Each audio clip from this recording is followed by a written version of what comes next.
Assalamualaikum warahmatullahi wabarakatuh. Salam perikanan lestari. Perkenalkan, saya Muhammad Nur Arham, dosen Diploma 3 dari Program Studi Perikanan Tangkap Politeknik Lautan dan Perikanan Dumai. Pada kesempatan ini saya akan menjelaskan salah satu mata kuliah yang saya ampu dan kebetulan saya menjadi penanggung jawab mata kuliah atau PJMK, yaitu mata kuliah Kaidah Perikanan yang Bertanggung Jawab atau Code of Conduct for Responsible Fisheries atau yang biasa disingkat CCRF. Mata kuliah CCRF ini merupakan mata kuliah yang didapatkan pada semester ganjil dengan jumlah 2 SKS, di mana 1 SKS teori dan 1 SKS adalah praktek. Capaian pembelajaran dari mata kuliah CCRF ini diantaranya adalah: yang pertama, taruna mampu menjelaskan ruang lingkup CCRF. Yang kedua, taruna mampu mengidentifikasi jenis hewan yang dilindungi dan cara penanganannya ketika tertangkap secara tidak sengaja. Yang ketiga, mampu mengidentifikasi daya dukung sumber daya ikan dan jenis-jenis alat tangkap yang dilarang. Yang keempat, mampu mengidentifikasi dan menerapkan terkait IUU Fishing penanganannya di Indonesia. Yang kelima, mampu mengidentifikasi dan menghitung kriteria dari alat tangkap ramah lingkungan.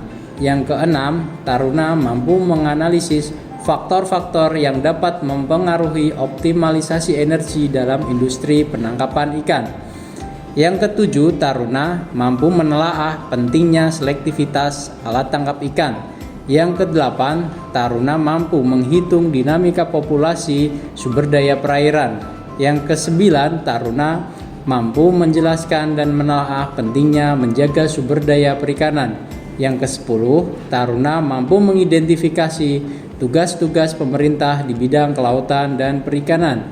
Yang ke-11, taruna mampu mengidentifikasi rezim pengelolaan sumber daya perikanan yang ada di Indonesia. Yang ke-12, taruna mampu menerapkan CCRF dalam kegiatan penangkapan ikan.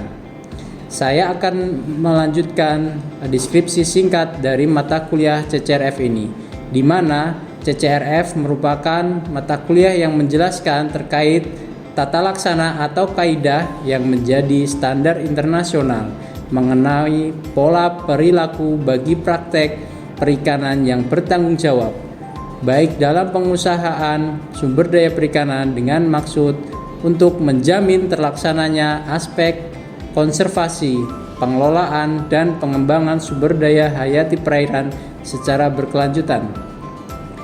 Sistem pembelajaran yang digunakan pada program studi perikanan tangkap Politeknik Lautan dan Perikanan Dumai ini dilaksanakan secara hybrid, yaitu bisa dilaksanakan secara luring atau tatap muka.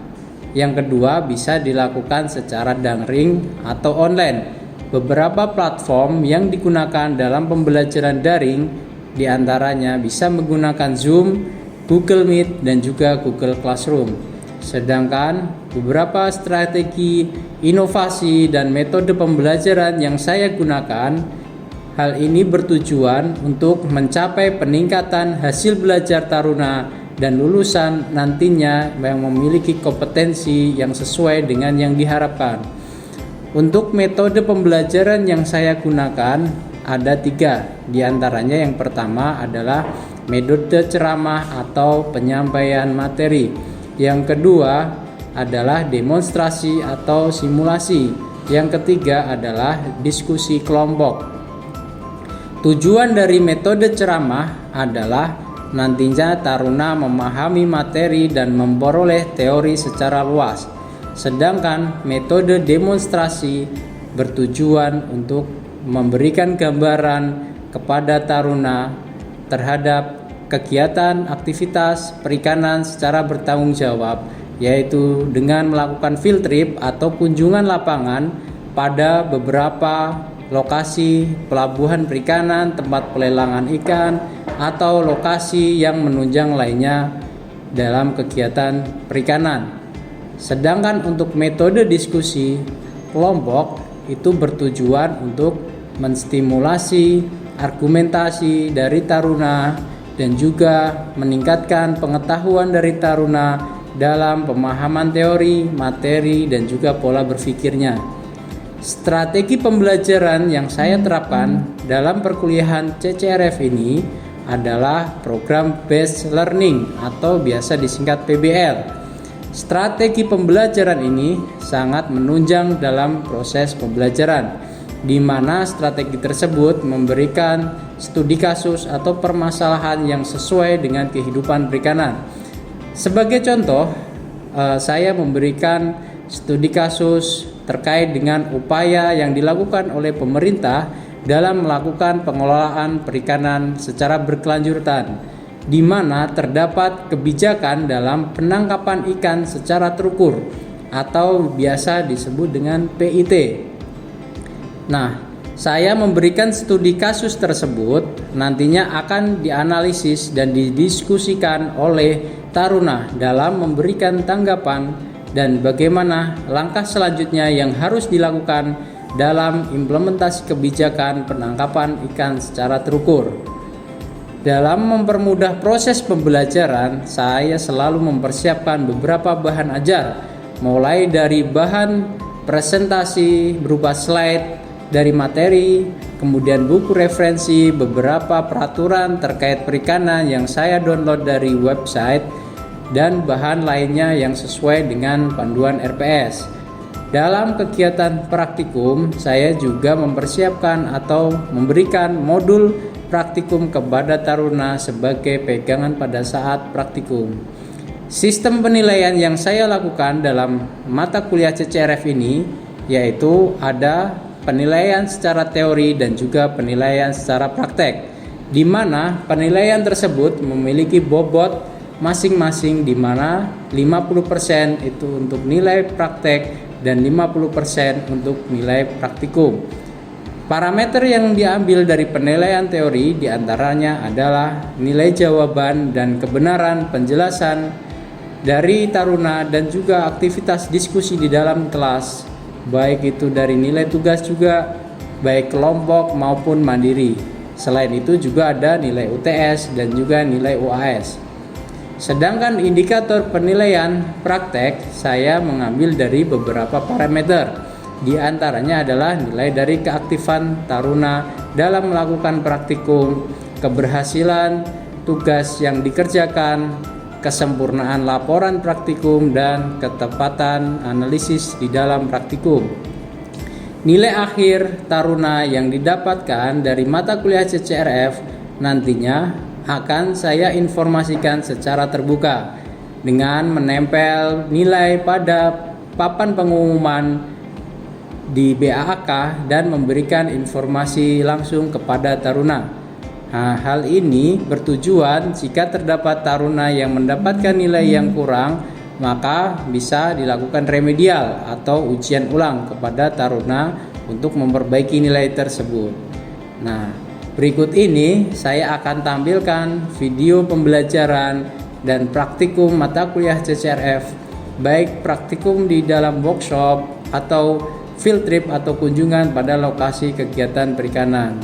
Silakan menyaksikan dan salam perikanan lestari. Baik, untuk pengajaran pada mata kuliah tata laksana perikanan bertanggung jawab atau CCRF ya, Code of Conduct for Responsible Fisheries, pada pagi hari ini nanti kita akan memberikan pengarahan atau ilmu terkait dengan apa itu CCRF dan kemudian hubungannya dengan manajemen sumber daya perikanan itu seperti apa. Kita mulai untuk CCRF ini ya. Nah,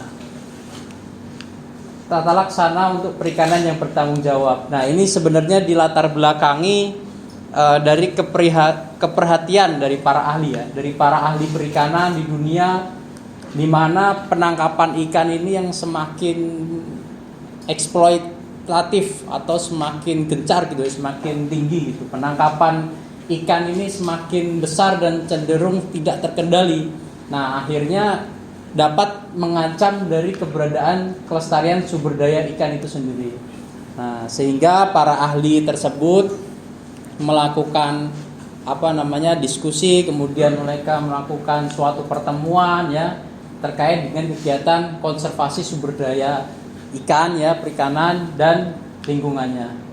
Nah, kemudian mereka membuat sebuah forum yang namanya COFI ya, sidang COFI, Committee of Fisheries ya. Nah, ini adalah komite dari FAO di bidang perikanan ya, dari FAO di bidang perikanan, di mana pada tahun 1991 telah menegaskan diperlukannya konsep-konsep baru ya, konsep untuk mengarah pada responsible fisheries, artinya perikanan yang bertanggung jawab. Nah, jadi dalam melakukan penangkapan ikan, usaha perikanan itu harus melakukan kegiatan yang bertanggung jawab, khususnya terhadap kelestarian dari sumber daya perikanan itu sendiri atau ekosistem pesisir. Nah, kemudian sidang tersebut dilanjutkan pada tahun 92 nih ya, konferensi internasional mengenai perikanan untuk mewujudkan keprihatinan tersebut. Nah, pada tepatnya pada tanggal 31 Oktober tahun 1995 ya, yang ini di mana dilakukan konferensi nih ya oleh FAO di Roma nih ya, negara Italia ya, di Roma.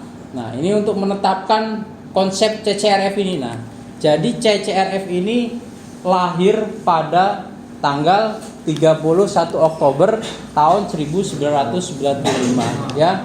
Nah ini ditetapkan oleh konferensi yang dilakukan oleh FAO ya. Jadi para ahli perikanan di situ berkumpul membahas terkait dengan keberlanjutan perikanan, kemudian bagaimana kondisi perikanan pada tahun tersebut. Nah, karena para ahli tersebut sudah memprediksi bahwa akan adanya degradasi atau penurunan stok sumber daya perikanan. Nah, dari tahun 1995 nih. Nah, sampai sekarang ini juga kan pemerintah sudah melakukan beberapa salah satu pengelolaan ya terkait dengan perikanan tangkap ini ya. Salah satunya adalah dengan PIT itu ya, penangkapan ikan secara terukur. Jadi salah satu pengelolaan dari pemerintah melalui Kementerian Kelautan dan Perikanan itu melakukan yang namanya penangkapan ikan secara terukur. Nah, inilah pada tanggal 31 Oktober ini FAO itu dicanangkan. Nah, acuan kebijakannya ini ada Undang-Undang Nomor 31, Undang-Undang Nomor 32, kemudian norma pengelolaan perikanan secara internasional juga ada. Jadi secara nasional dulu juga udah ada, sampai sekarang ini yang terbaru. Kemudian ada juga yang secara internasional melalui CCRF, UNIA, kemudian Agreement. Nah, hal ini memang diperuntukkan untuk pemantauan dan evaluasi pemanfaatan sumber daya ikan ya, penataan pemanfaatan sumber daya, mulai alokasi. Jadi disitulah ada namanya penangkapan ikan secara terukur.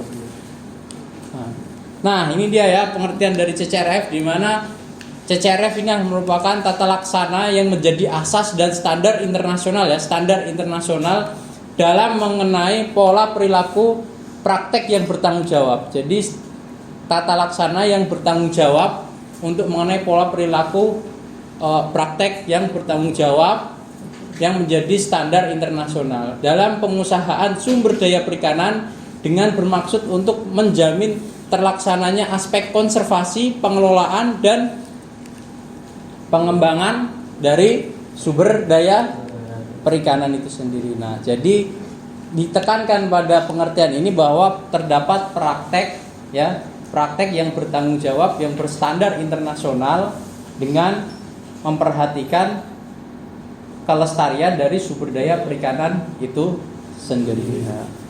Dan ekosistemnya juga harus terjaga ya, mulai dari konservasi. Konservasi itu adalah salah satu upaya dalam pengelolaan sumber daya itu ya. Jadi ada 9 kriterianya. Jadi selektivitas alat tangkap nih. Nah, selektivitas alat tangkap artinya alat tangkap tersebut mempunyai selektivitas yang tinggi. Jadi artinya enggak semua ukuran jenis ikan itu nanti tertangkap gitu ya. Jadi jenis ukuran ikan tertentu yang tertangkap. Jadi selektif. Jadi enggak yang juvenilnya itu tertangkap itu enggak gitu kan, karena memang ini alat tangkapnya harus selektif ya. Jadi yang jenis tertentu, ukuran tertentu gitu ya. Nah, itu yang akan tertangkap. Nah, dampak terhadap habitat. Nah, ini artinya dampak terhadap habitat ini adalah bahwa alat tangkap yang digunakan tidak merusak habitat atau ekosistem, ramah lingkungan ya. Ini adalah salah satu beberapa ya alat tangkap dari yang skala kecil tradisional, dan biasanya ini adalah ramah lingkungan gitu ya. Nah, ini ada pancing ulur, kemudian ada perangkap atau bubu, panahan, kemudian dia menggunakan pasang surut jaring. Nah, ini ada bom racun, ini yang saya merah ini nggak boleh ya. Nah, ini nggak boleh. Oke. Nah, ini adalah salah satu beberapa contohnya ini ya, beberapa contohnya. Ini adalah bubu, kemudian ini pancing, ini adalah tombak ya, ini mengambil pakai tangan gitu ya. Kemudian ini adalah yang menggunakan tombak gitu ya. Nah, ini alat tangkap yang komersial, ini ya komersial. Artinya kalau tadi tradisional, ini komersial yang besar gitu. Itu ada bagan, kemudian yang menggunakan jaring, kemudian ada pursin, jaring nisang, longline, rawain ya. Nah, ini adalah bagan ini ya, ini contoh bagan, ini pursin, ini jaring ya. Nah, ini adalah beberapa alat tangkap yang rusak ya. Ada bom ya, kemudian racun ya, kemudian troll atau bukan dasar. Jika tidak diatur semua bisa merusak. Ini contohnya ini ya, ini menggunakan bom ini ya, boom gitu kan. Ini menggunakan bom. Kemudian ini juga menggunakan potasium, ini mereka sedang memotas. Nah, ini ya kalau misalkan penangkapannya secara destruktif ya. Nah, ini menggunakan bom, akhirnya ini karang-karang rusak ya, ikan mati, karang rusak gitu ya. Jadi kalau misalkan kita tidak mengatur ini ya, kita tidak mengatur atau pemerintah tidak mengatur pengelolaan perikanan, maka ekosistem tersebut akan rusak. Ini adalah contoh-contoh dari ekosistem yang rusak akibat penggunaan alat tangkap yang destruktif. Oke. Nah, ada lagi yang namanya overfishing, jadi tangkapan secara berlebih ya. Tangkapan secara berlebih ini juga tidak diperbolehkan. Makanya tadi perhatian dari beberapa ahli perikanan bahwa sekarang ini sudah ada indikasi penangkapan berlebih. Artinya apa? Sudah melampaui batas maksimum. Ya, oke. Jadi itu ya. Nah, ini overfishing gitu ya. Ini kondisi overfishing yang terlalu berlebih gitu ya. Artinya apa? Dia melebihi batas tangkapan yang harusnya misalkan tonasenya 10 gt ya, dia menangkap sampai 100 gt. Artinya berlebih kan? Itu berlebih gitu ya. Nah, ini akibatnya rusak gitu. Nah, ini dia perbedaan dari kondisi dari ekosistem yang tidak terjaga. Nah, ini ya definisi dari tangkapan berlebih, di mana terdapat penangkapan secara berlebih di mana melebihi dari ambang batas yang sudah ditentukan. Hari ini digunakan untuk menjaga populasi dari tingkat kelayakan itu sendiri. Nah, ini ya ada kondisi growth, recruitment overfishing. Jadi overfishing itu ada macam-macam. Ada growth overfishing, recruitment overfishing, ekosistem overfishing, dan economic overfishing. Ada berapa? Ada 4. Oke. Nah, ini dia growth overfishing ya. Apa growth overfishing ini? Di mana secara kasarnya gini, kita biasa menangkap ikan ukuran segini ya. Nah, biasa menangkap ikan ukuran segini. Nah, sekarang ini nelayan pasti mengeluh mendapat ikan hasil tangkapan yang ukurannya lebih kecil. Artinya terdapat growth overfishing, artinya penangkapan untuk yang pertumbuhan yang sudah besar ini sudah melebihi batas itu ya. Akhirnya mereka mengeluhkan hasil tangkapannya kecil dibandingkan dengan dulu mereka tangkap. Nah, ini ada recruitment overfishing ya. Nih, kalau recruitment overfishing nggak tahu ya dari ilustrasi gambar ini ya. Gimana nih, biasa tahun pertama dia biasa nelayan dapat banyak gitu ya. Tahun kedua kemudian dapat ini, dan kemudian dapatnya sedikit dan ukurannya semakin kecil ya. Nah, jadi itu dia. Artinya kalau terjadi recruitment overfishing, ikan yang ditangkap sudah tidak seperti yang biasanya besar-besar banyak, tapi sekarang kecil-kecil kemudian sedikit ya, pada jenis ikan tertentu yang menjadi produsen primernya ya, yang menjadi memang rantai makanan ya. Kata kuncinya ekosistem overfishing ini adalah rantai makanan. Jadi rantai makanan itu sudah terputus ya, sudah terputus. Jadi ada jenis ikan tertentu yang sudah yang sudah habis, akhirnya terputus rantai makanan tersebut. Jadi ekosistemnya ini akan overfishing. Artinya apa? Sudah tidak ada lagi ikan pada jenis itu misalkan. Dan makanya ada spesies yang dilindungi ya, kayak penyu itu kan artinya sudah mengalami kepunahan gitu ya. Nah, itu dia ekosistem. Dan ada dia membuang sampah sembarangan di laut gitu ya. Nah, oke ya, jadi apa yang kalian bisa tangkap dari video tersebut? Ayo maju. Oke. Ya, lanjut. Dari video tersebut ada yang menjawab tidak bertanggung jawab. Kira-kira benar atau tidak? Benar. Oke, kenapa tidak bertanggung jawab? Karena egois. Ya. Karena Pak, pada video tersebut kita lihat bahwa seseorang hanya memanfaatkan apa yang dia dan dapatkan Pak. Jadi Pak memperhitungkan ke depannya Pak, dia hanya mementingkannya diri sendiri Pak. Oke, berarti tidak bertanggung jawab ya, dia hanya mau dia hanya memanfaatkan tanpa adanya untuk melakukan pengelolaannya. Oke, gitu nah ini yang kedua itu merusak ekosistem. Ya, betul ya? Betul Pak. Nah, jadi semua ekosistem dibabatnya tadi dari video tersebut. Ya. Ya, oke, yang ketiga adalah mementingkan diri sendiri atau egois, ya. Ya, ini benar ya? Ya Pak. Oke, ini betul. Karena dari video tersebut bahwa si manusia tersebut dia hanya ingin menangkap ikan, kemudian hanya mau mengolah tanpa melihat ekosistemnya, melihat orang lain gitu ya. Artinya dia mementingkan diri sendiri untuk kaya gitu ya, menjadi raja. Oke, yang keempat ini alat tangkap ramah lingkungan. Nah, ini salah satu yang kurang fokus gitu ya. Ini kurang fokus. Jadi nanti mohon bisa lebih fokus lagi ya. Ini masih kurang tepat ya. Ini contoh yang kurang tepat. Sedangkan 1, 2, 3 sudah tepat. Yang kelima, pencemaran lingkungan. Tepat? Oke, tepat. Nah, pencemaran lingkungan artinya semua kegiatan tersebut itu melakukan pencemaran lingkungan. Lingkungan itu terjadi tercemar gitu ya. Nah, ini yang keenam egois. Ini sama dengan ini ya. Oke ya. Jadi itulah hasil dari video tersebut. Dan selanjutnya terima kasih untuk kelas hari ini. Nanti kita akan ke TPI ya, kita ke TPI belakang, kita lihat bagaimana praktek-praktek dari tata laksana perikanan bertanggung jawab, bagaimana pengelolaan perikanan itu sendiri di perairan Dumai sini gitu ya. Nah, nanti siapkan kertas, catatan dan modul juga dibawa. Jangan lupa alat tulisnya. Oke, siap. Terima kasih. Wabillahi wa taufiq wa hidayah. Wassalamualaikum warahmatullahi wabarakatuh. Selamat siang. Assalamualaikum warahmatullahi wabarakatuh. Waalaikumsalam warahmatullahi wabarakatuh. Oke, selamat pagi.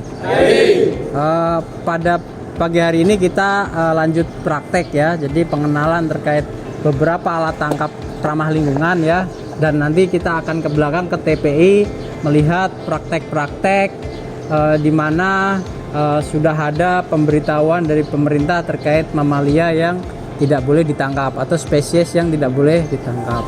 Ya, jadi di sini kalian nanti coba ukur panjang jari-jari, kemudian mesesnya apakah sesuai dengan ketentuannya, sesuai yang ada di modul, dan kemudian kalian catat gitu ya terkait dengan alat tangkap ini apakah ramah lingkungan atau tidak gitu ya.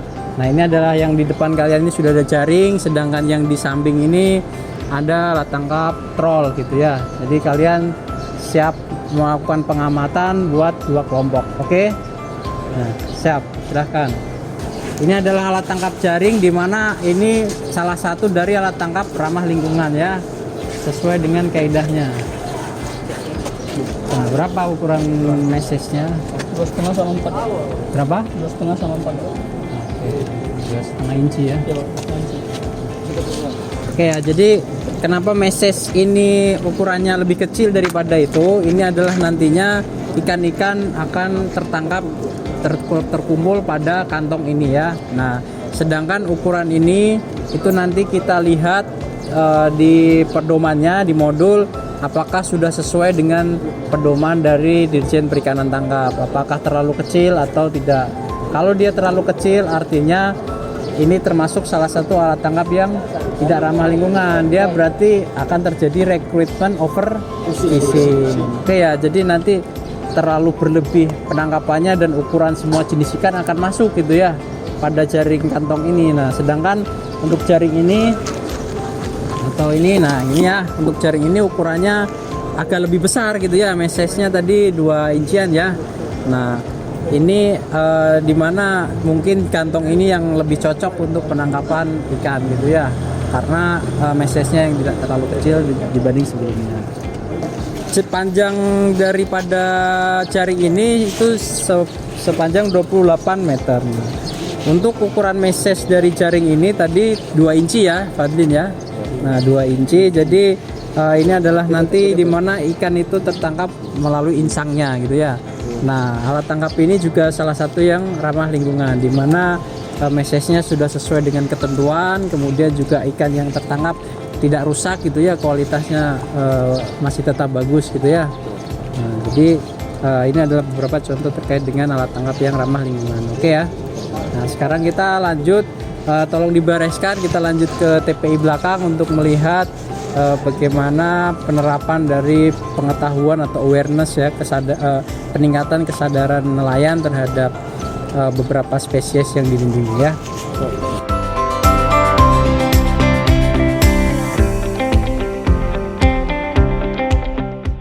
Selamat datang, ini adalah TPI dari Pelabuhan Kota Dumai, di mana semua nelayan melakukan penangkapan di perairan ini, kemudian melakukan pemasaran hasil perikanannya di TPI ini ya. Dan TPI ini berfungsi pada saat pagi hari, dia melakukan lelangnya pada jam 2 pagi sampai jam 3 gitu ya, dan terjadi proses transaksi jual beli. Nah, ini adalah beberapa jenis ikan ya tadi ya, sesuai dengan kaidah penangkapan yang bertanggung jawab, bahwa dari 9 kriteria CCRF tadi ada tidak menangkap spesies yang dilindungi. Nah, ini adalah ada spesies penyu, kemudian pari ya, dugong, pesut, ada hiu paus, lumba-lumba, pari manta, dan juga belangkas. Nah, ini adalah salah satu bentuk dari upaya pemerintah ya, dari Kementerian Kelautan Perikanan untuk memberikan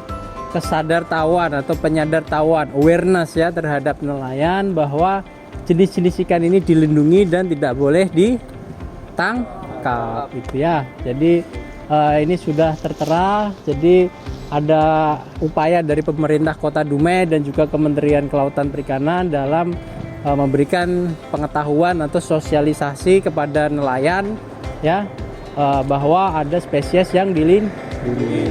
Oke, ada. Nah, ini juga dilindungi penuh oleh Undang-Undang Nomor 5 tahun 1990. Nah, sanksi hukum ini berlaku. Oke ya. Oke. Nah.